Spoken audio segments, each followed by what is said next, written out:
So, you might have guessed that the theme this morning is obedience and not gladiators. So last week Ed started. What character were we looking at last week? Oh, it was so good. It was Noah. So we're exploring obedience, what it means to listen and respond to God's leading. Noah last week was just one man with a very big mission. This week we're looking at the book of Judges, and I was very encouraged. Someone was actually reading from the book of Judges as I was preparing, walking around this morning. So they know who they are. Well done. Gold star. But just a bit of background to the book of Judges before we start.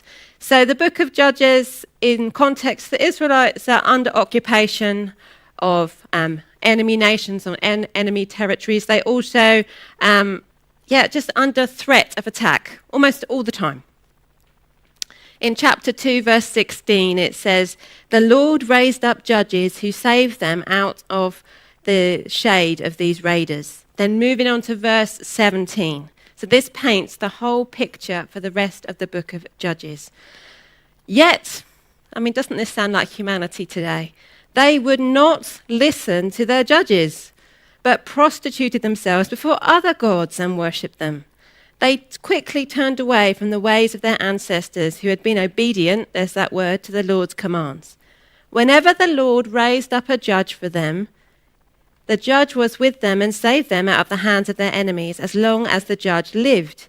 For the Lord relented because of their groaning under the oppression and their affliction. But when the judge died, the people returned to their ways, even more corrupt than those of their ancestors, following other gods and serving them and worshipping them. They refused to give up their evil practices and stubborn ways. Not good. So we've got a lovely image. This is what happens in the book of Judges, and it just keeps on going. So eventually they ask for a king instead of a judge, if you get to the book of Kings. So they start off, Israel commits sin. Number 2, God allows Israel to be oppressed.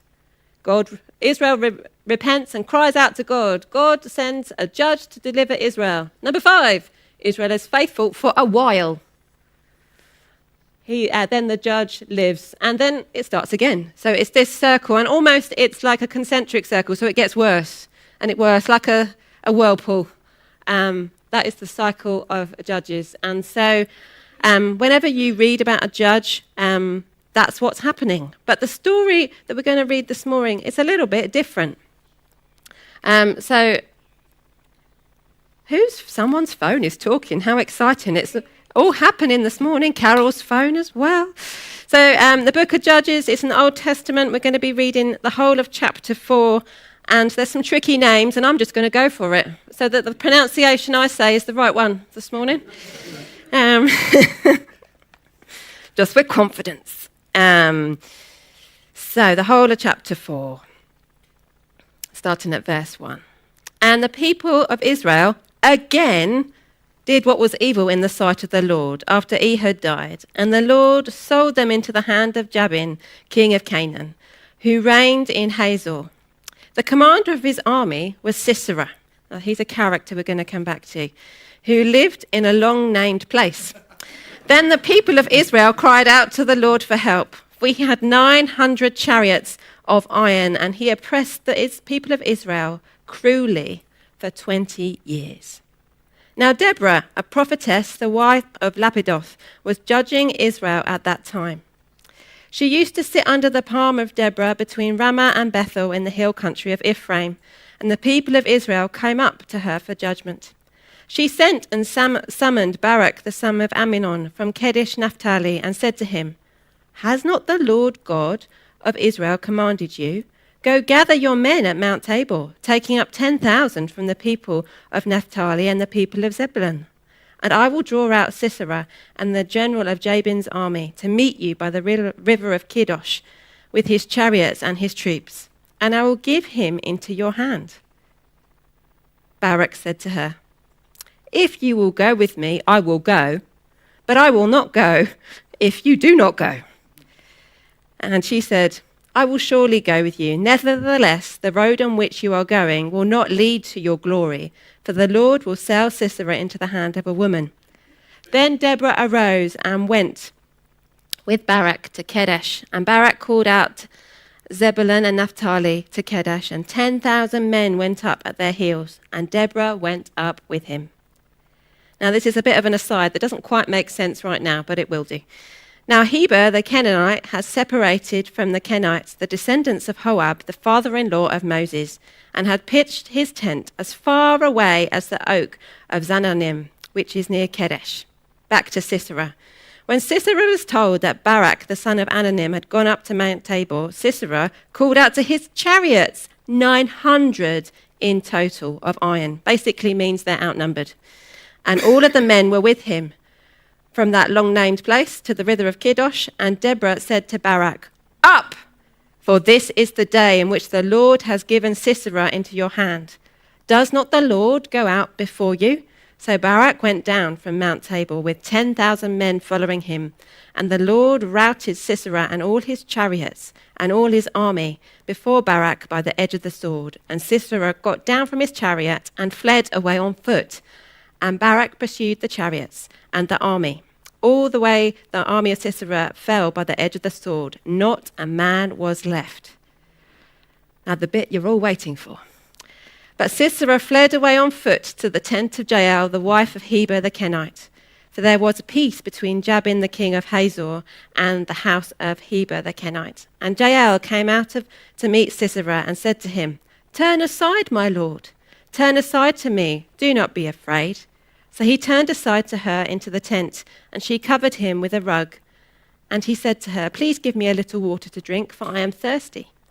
So she opened a skin of milk and gave him a drink and covered him. And he said to her, "Stand at the opening of the tent, and if any man comes and asks you, 'Is anyone here?' say, 'No.'" But Jael, the wife of Heber, took a tent peg and took a hammer in her hand. Then she went softly to him and drove the peg into his temple until it went down into the ground, while he was lying fast asleep from weariness. So he died. Surprising. And behold, as Barak was pursuing Sisera, Jael came out to meet him and said to him, "Come, and I will show you the man who you are seeking."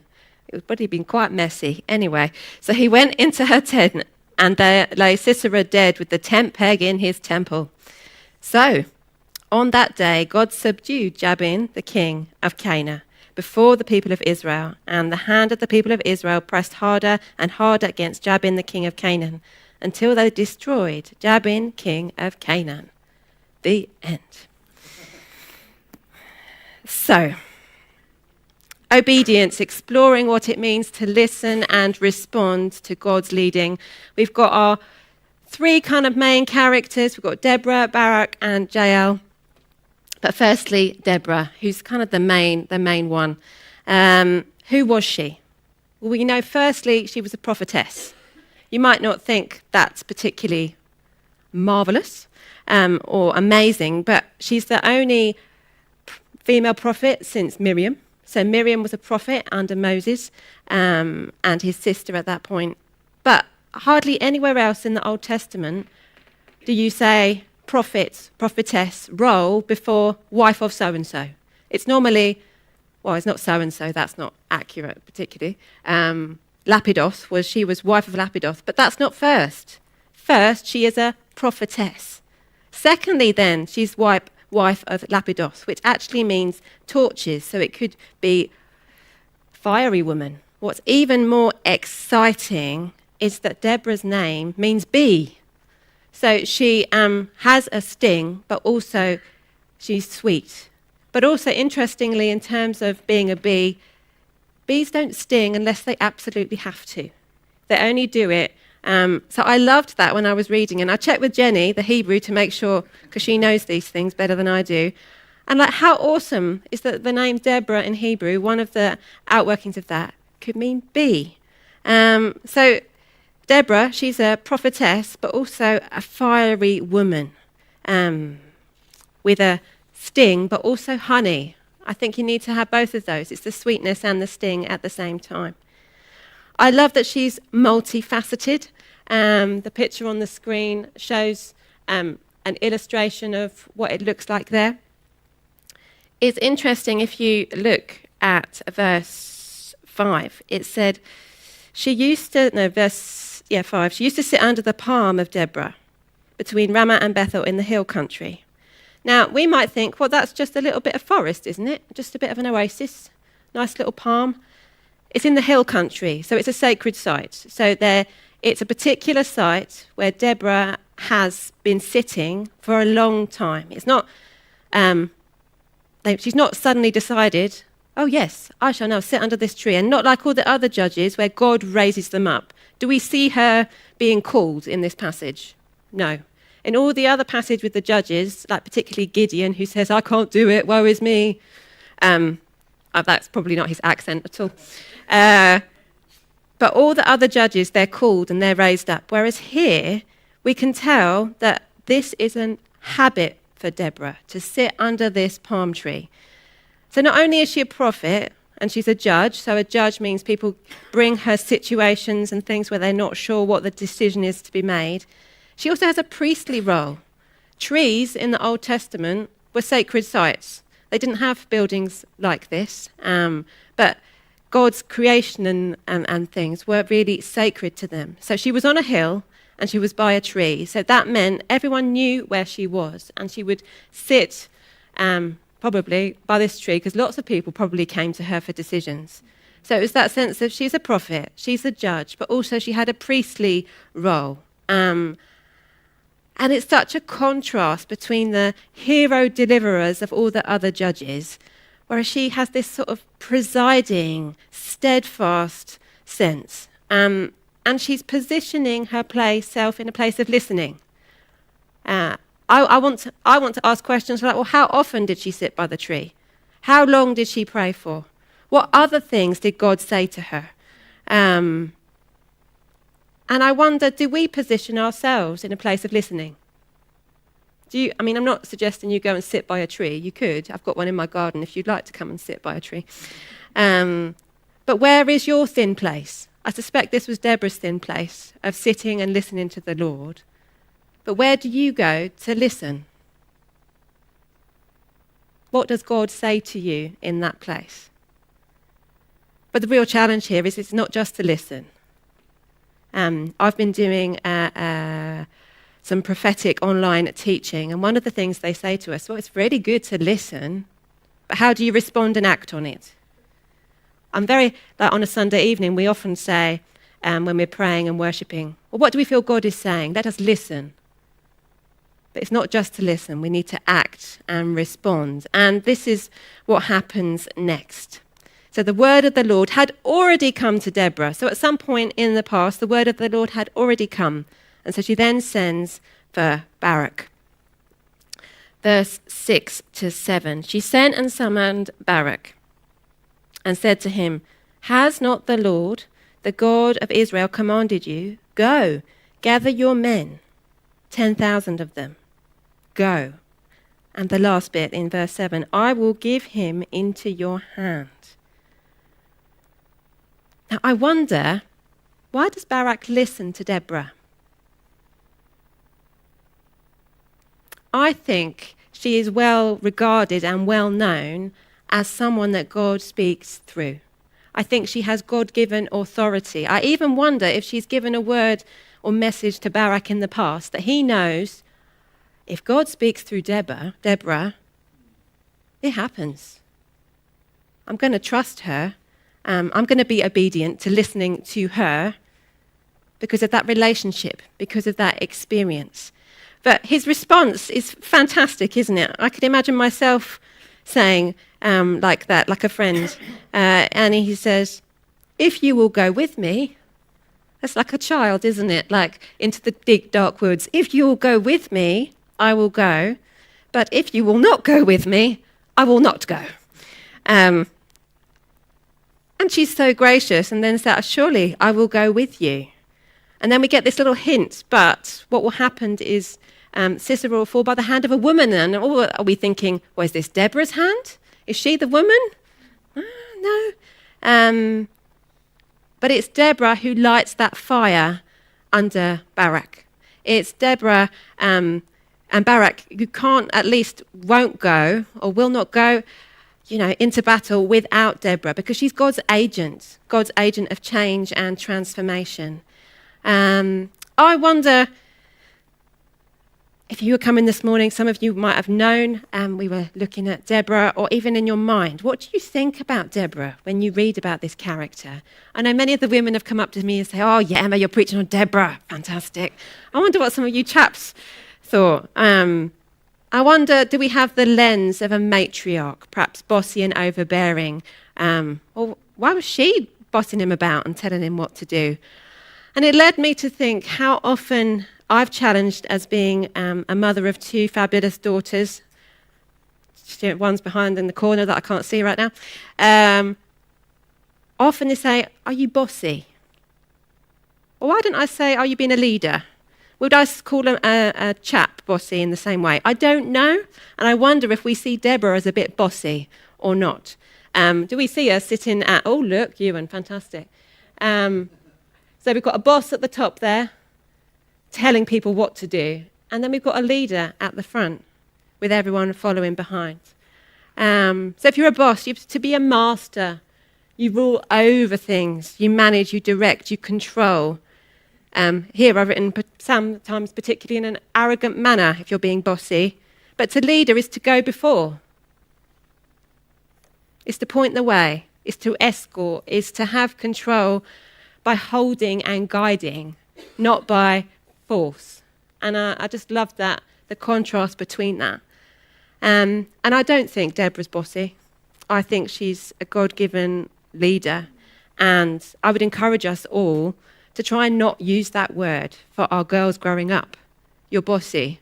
Well, how can you reframe that in a different way to encourage them? Let's raise up more women leaders. Okay, off my hobby horse now. So Deborah is a leader, no doubt about it. She very much is at the front, leading the way. Verse 10, it says at the end, "Now Deborah went up with him."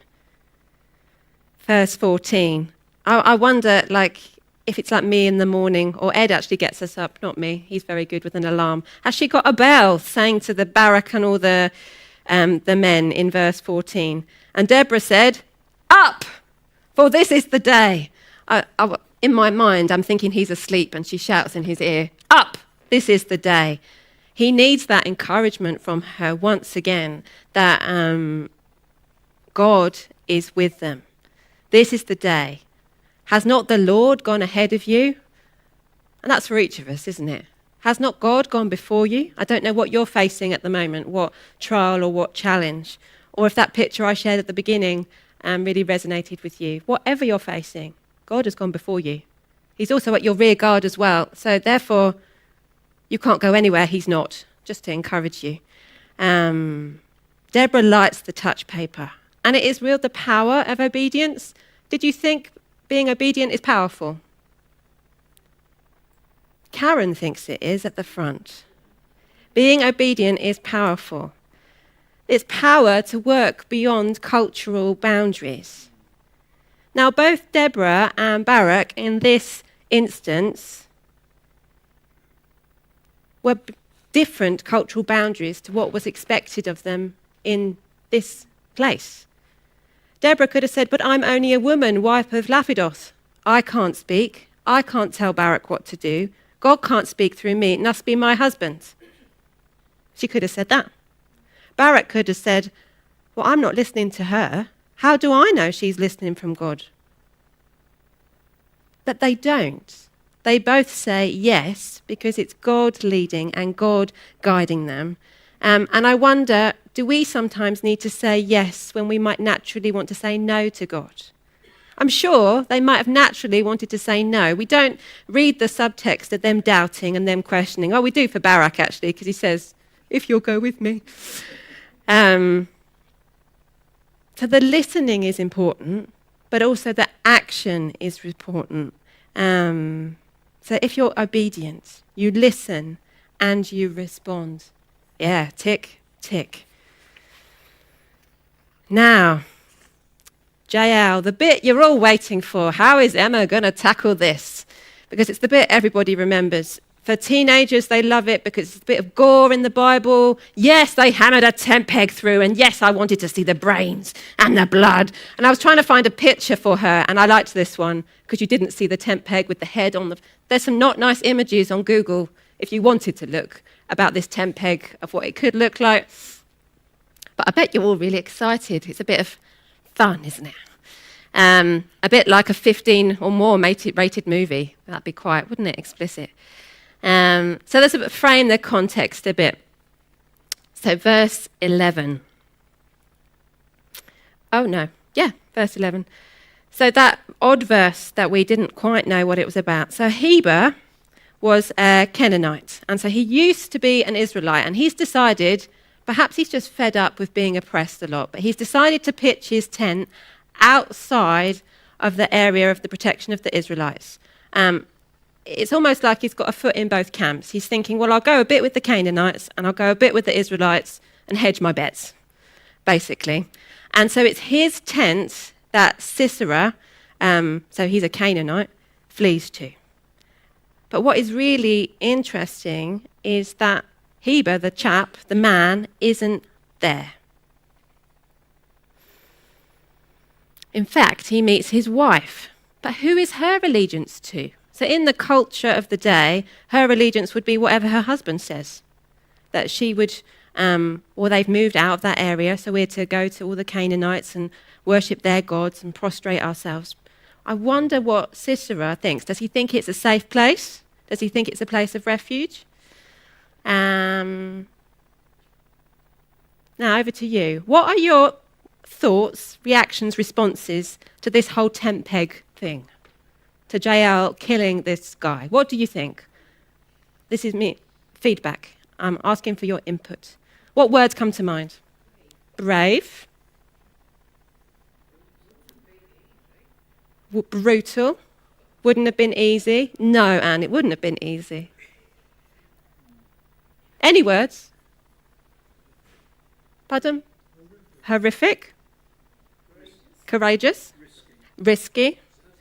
Serves him right. It's really interesting, isn't it, to read such an account in our Western sanitized eyes. Across the world, so many countries would be so used to this. They would read it like, well, that happens every day. Not quite the tent peg, but violence, oppression, injustice. Whereas it's not something you see on Battle High Street at all. One commentator said this: but Jael's actions, including the killing of Sisera, had been provoked by the fact that Sisera had systematically violated every covenant code governing the actions between host and guest. So what were these? So firstly, we don't hear of Jael's husband at all. So should he, as a man, asked her for aid? No. Husband wasn't at home. Not good. Secondly, in that culture, you never ask your host for a drink or food. It is the host that provides that for you. So he asked for a drink. Another mark against his name. He then asks her to watch at the tent door. Well, he shouldn't ask her to do that. She's a woman. She's vulnerable. Being at the tent door is like opening your front door and saying, "Ooh, come on in." No. I'd want to reframe it to say, I don't think it's murder, more self-defense. She was at serious risk of being raped. He was a leader of an enemy army. And if you're fleeing, we all have heard of pillaging and plundering. She was a vulnerable woman by herself. And she quite likely thought, I could end up being killed myself. Not only that, she's thinking of protection of her family. So at this point, we don't know, is she for the Canaanites? Is she for the Israelites? And I think actually she's held on to the faith in Yahweh. I do wonder if Barak had come along and found Sisera there hiding, would she have been spared? She was hiding an enemy in her tent, protecting her family, protecting herself. Doesn't change that it was horrific. Yeah, it was horrific. But God worked through it. And I love that quiet faith that she had, that she didn't follow her husband's obedience to the Canaanites. She decided to stay strong and have her own faith. She might not have even share it with the family or her husband, but she, I think, still believed in Yahweh, the Lord. Also, she's an ordinary woman. She is utterly marginalized in this culture, and she doesn't use a sword. She doesn't use an axe or a club. She uses a tent peg and a mallet. And we might not like the violent imagery that shows, but isn't that really similar to the boy with the loaves and the fishes and God using what's in our hands? God uses what's in that tent. God uses whatever we have in our hands, even if they're empty. And I think, and many of the commentators would agree, and if you'd like to read more around this, I've got loads of interesting, I can't all fit it in this morning. Jael's action is the very act of God. It's a God who opposes violent oppression. And one commentator, Susan Nidich, said this: it presents Jael here as an archetype or symbol for the marginalized victory over the establishment, a powerfully charged model for all marginals, in particular women. And don't we need that message in today's world, where are so many women still being oppressed, still marginalized? And the consequence of her obedience here, defeating this man and this nation who had oppressed these people for 20 years. They listen, they respond, and there's 40 years of peace. Isn't that the power of obedience? So I'm not going to ask you a rallying cry, pick up your tent pegs this morning. That is not the response. But along with Barak and Jael, Deborah participates in bringing what God intended: deliverance from oppression. In a word, justice. And the mandate hasn't changed for us.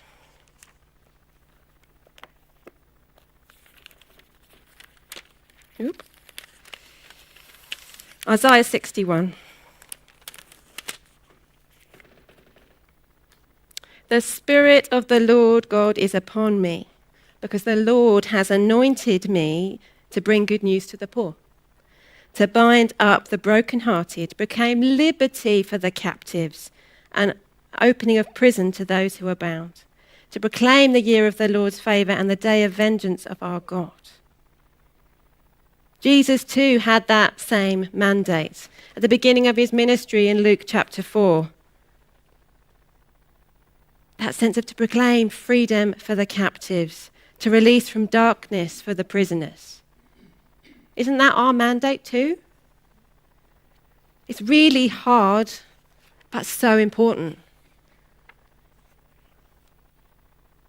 We think of names like Martin Luther King, William Wilberforce, Catherine Booth, Harriet Tubman, Nelson Mandela. I've had a number of conversations with people recently. I was at our life group on Wednesday. Why is God not doing something like that now? Where's the William Wilberforce? Today, perhaps it's seen in Christian Aid, Tear Fund, CAP, and anti-people trafficking movements. But in this narrative, the power is of three individuals working in partnership together. Noah was the one, but these are three, with Deborah at the fore leading. It's the power of working together. It's the power of the marginalized. It's the power of the ordinary, everyday tent pegs, wooden spoon. I do lots of washing, so ordinary power of the washing machine. It's the power of the marginalized. And I love this quote from the Asian commentary on the book of Judges. A small aside, there's a whole set of Asian commentaries on books in the Bible, and they're fascinating because they're from an Eastern perspective. Got some you can borrow if you'd like. But this commentary says in the book of Judges, both men and women, leaders and people, officials and volunteers, prominent members of community and low-key housewives, outsiders and insiders, in their various capacities and roles, participate in God's work and bring about God's purposes. We see the power of obedience is to empower, is empowerment. Now, in your own time, you could read chapter 5 in the book of Judges, and that's basically a poem, a psalm of what happened in chapter 4. But it finishes with these words in verse 31. So perish all your enemies, O Lord, but may your friends be like the sun as it rises with might. And the land had peace for 40 years. May we be like friends, like the friends of Deborah, Barak and Jael, who listen, who respond, and marvel at the power of obedience. And therefore, the empowerment here for God's people. We listen, we respond, and obedience leads to empowerment. What part are you going to play?